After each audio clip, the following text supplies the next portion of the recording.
Hi guys, let's talk about money today. I was debating whether to do this video or not because money is a very personal and for a lot of people very touchy subject.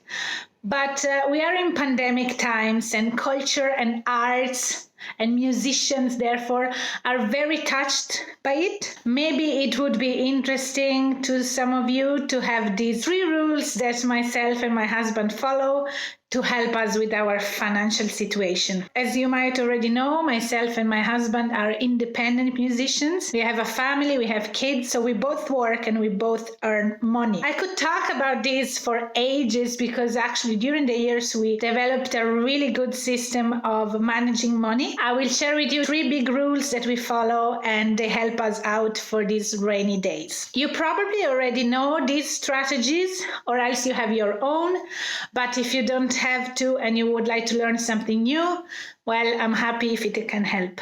Obviously, if you have other strategies, please write them down in the comments because I'm super interested to get better all the time and to learn something new all the time. So our first rule is keep the costs down. We can divide this in 2 categories. We have the fixed costs and the variable costs. The biggest fixed cost is usually our rent or mortgage, and that's actually changed depending on your needs, if you are alone, if you have a family and everything. So it's very personal. The second biggest cost is usually the car.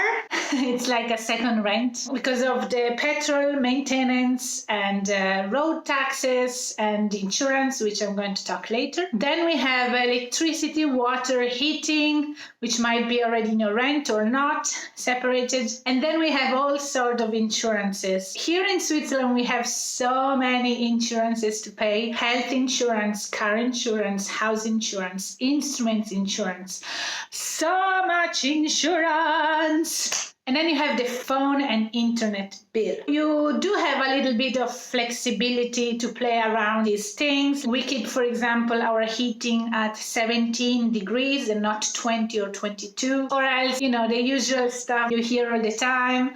Close the water if you don't need it. And I'm actually very proud of our phone bill because some people here, they spend 120 francs per month while I spend 20.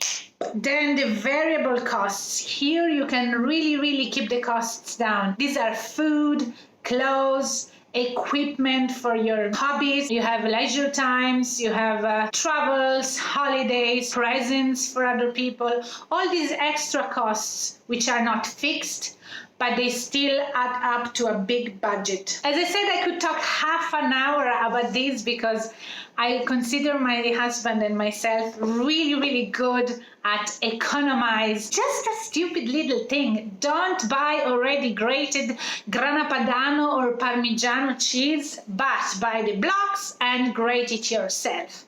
That saves you a lot of money overall, and I have a million of these little tricks like that, so let me know if you want me to go into more details. Presents, you can do them DIY. Holidays, you can choose cheaper holidays. You can find good deals for travels. Hobbies, you can have an inexpensive hobbies like reading and getting books from libraries. You have so many choices here, so keep the costs down. Which brings me to our second rule.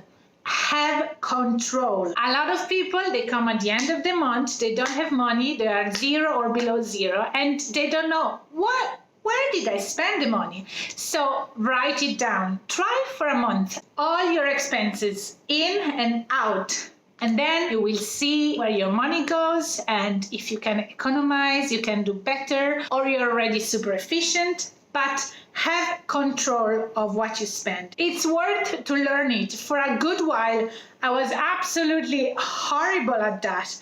I had money and then I spend them and then I don't have control and then I'm like surprised and scared because my bank account is low and then it's high again, but it's a mess. No, you have to have control. We need money throughout our whole life, so it's better to learn a system in which you always have control of the money you have and you spend. The third rule for me is the hardest rule, and it's save save money. But it's not only save money, because save is really vague as a word.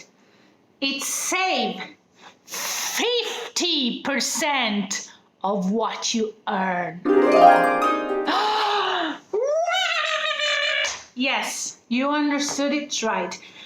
If you cannot aim at least to save 50% of what you earn, that will allow you to go in the future easy with your mind, free, not so much stress, and actually live these pandemic times with a little bit more of relief. Look, being independent musicians, I always say it's not a job. It's a style of life. Let me know if you find this video interesting. I hope so. I know it's not exactly as a musical video, but money is an important part of our life for everybody. So I hope you find this interesting, and please let me know your strategies or your tricks and what works for you. Thank you. See you in my next video. Ciao, ciao. Thank you for subscribing, like.